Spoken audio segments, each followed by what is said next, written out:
जय श्री श्याम हारे के सहारे की जय हो। श्याम भक्तों, बाबा श्याम के नाम में एक अलग ही शक्ति है। जो भी व्यक्ति बाबा श्याम के नाम का सहारा ले लेता है तब उस व्यक्ति को अलग ही अनुभव होने लगता है।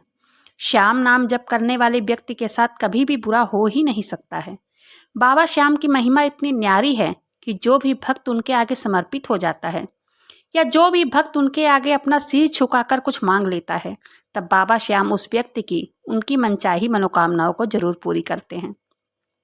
दोस्तों, आज की जो चमत्कार की कहानी मेरे पास आई है उसे उत्तर प्रदेश के रहने वाले सचिन जी ने भेजी है। इस चमत्कार को सुनकर मेरे भी रोंगटे खड़े हो गए। इस कहानी को सुनने के लिए वीडियो पर अंत तक बने रहें और अगर वीडियो पसंद आए तो वीडियो को लाइक करें और अपने ही चैनल मैजिक उपाय को सब्सक्राइब जरूर से करें। तो चलिए जान लेते हैं कि सचिन जी के जीवन में बाबा श्याम ने क्या चमत्कार किए हैं। सच में बाबा श्याम बड़े ही दयालु हैं। वो किसी भी समय में अपने भक्तों का साथ नहीं छोड़ते हैं। सचिन जी के घर में उनकी पत्नी, उनके 2 बच्चे और माता पिता हैं। सचिन जी के माता पिता भगवान को बहुत मानने वाले हैं, हमेशा पूजा पाठ करने वाले, दोनों ही बहुत ही धार्मिक प्रवृत्ति के हैं। वे बाबा श्याम के बहुत बड़े भक्त हैं, उनको दिल से मानते हैं। वो हमेशा श्याम नाम जप करते ही रहते हैं।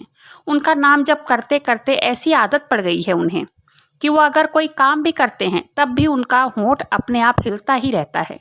सचिन जी कहते हैं कि पहले ऐसा नहीं था। मुझे भी बाबा श्याम पर बहुत विश्वास हो गया है क्योंकि मैंने भी उनका चमत्कार देखा है। एक बार की बात है, सचिन जी और उनकी पत्नी अपने बच्चों को लेकर घूमने गए आगरा। वो कहते हैं हम लोगों ने प्लान बनाया था कि आगरा का ताजमहल घूमेंगे और कई जगह घूमने का भी प्लान बनाया था। वो लोग आगरा आ गए और वो कहते हैं कि हम लोग ताजमहल घूम ही रहे थे। बेटा तो सचिन जी की गोद में था और बेटी का हाथ उनकी पत्नी ने पकड़े हुए थे। तब अचानक भीड़ भाड़ में उसका हाथ छूट गया और दोनों पति पत्नी का रो रो कर छटपटा कर उसको ढूंढने लग गए। तब सचिन जी ने अपने पापा को फ़ोन करके बताया। उन्होंने कहा कि पापा, बच्ची नहीं मिल रही है, उसका हाथ छूट गया और उसका पता नहीं चल रहा है। तब उनके पापा कहने लगे कि बेटा, बाबा श्याम पर भरोसा रखो, वो कभी भी हमारे साथ ऐसा नहीं होने देंगे, बच्ची जल्द ही मिल जाएगी। तब वो कहते हैं कि तब से उनके पिताजी घर के ही मंदिर में माला लेकर बाबा श्याम का नाम जप करने लगे और बाबा श्याम से प्रार्थना करने लगे। कहने लगे कि बाबा श्याम, नया शहर है, नए लोग हैं, मेरी नातिन की रक्षा करना।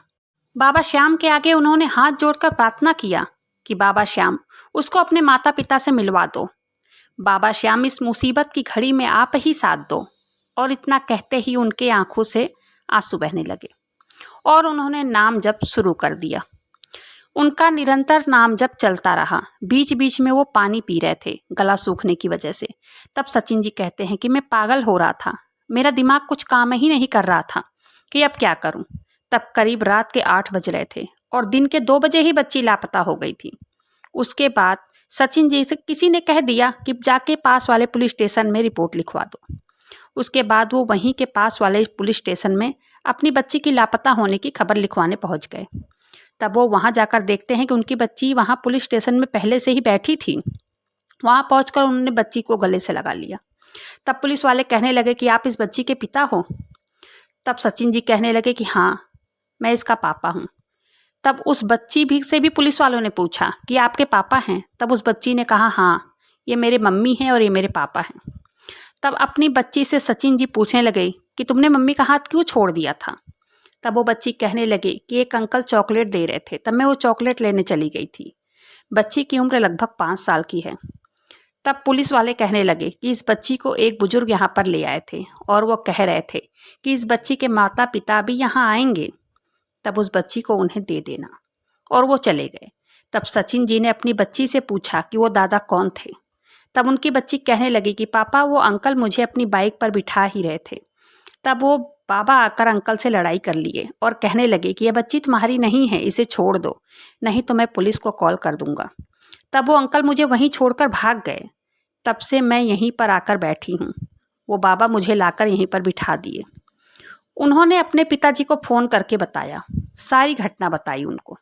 तब उनके पिताजी ने बाबा श्याम का बहुत बहुत धन्यवाद किया और उनकी आस्था बाबा श्याम पर 4 गुना और भी बढ़ गई। तब सचिन जी कहते हैं कि हमने हर जगह का प्लान कैंसिल करके सीधे अपने परिवार को लेकर घर लौट आया। और बाबा श्याम का लाखों बार धन्यवाद किया। मैंने कहा कि बाबा श्याम, मेरी बच्ची को गलत हाथों में पड़ने से बचा लिया। जब वो घर पहुंचे, सचिन जी के पिताजी ने कहा कि बेटा, नए जमाने के साथ चलना ठीक है, इसमें कोई गलत बात नहीं है, लेकिन एक बार बाबा श्याम पर भरोसा करके तो देखो, वो हर मुश्किल घड़ी में साथ खड़े रहते हैं। उनका पिताजी कहने लगे, अपना कर्म करो लेकिन प्रभु को कभी मत भूलो। इस घटना ने उनका पूरा जीवन ही बदल दिया। आज वो बाबा श्याम की पूजा करते हैं और निरंतर उनका नाम जप भी करते हैं। वो कहते हैं कि सच में बाबा श्याम का चमत्कार होता है। वो बहुत चमत्कारी हैं। उनके चमत्कार का अंदाजा कोई लगा ही नहीं पाता है। वो कहते हैं कि आज इस घटना को 4 साल बीत गए हैं, लेकिन जब से बाबा श्याम का दामन पकड़ा है, तब से हमारे जीवन में किसी तरह की कोई परेशानी आई ही नहीं है। और कभी हल्की फुल्की परेशानी अगर आती भी है तो वो छू मंतर हो जाती है। बाबा श्याम के चमत्कार के सत्य कहानी ऐसे हर आए दिन सुनने को मिलते ही है। तो सचिन जी के जीवन की चमत्कार की सत्य कहानी यहीं पर समाप्त होती है। वीडियो पसंद आए तो वीडियो को लाइक करें, अपने ही चैनल मैजिक उपाय को सब्सक्राइब जरूर से करें। मिलते हैं फिर किसी चमत्कार की सत्य कहानी के साथ। तब तक के लिए जय श्री श्याम, हारे के सहारे की जय हो।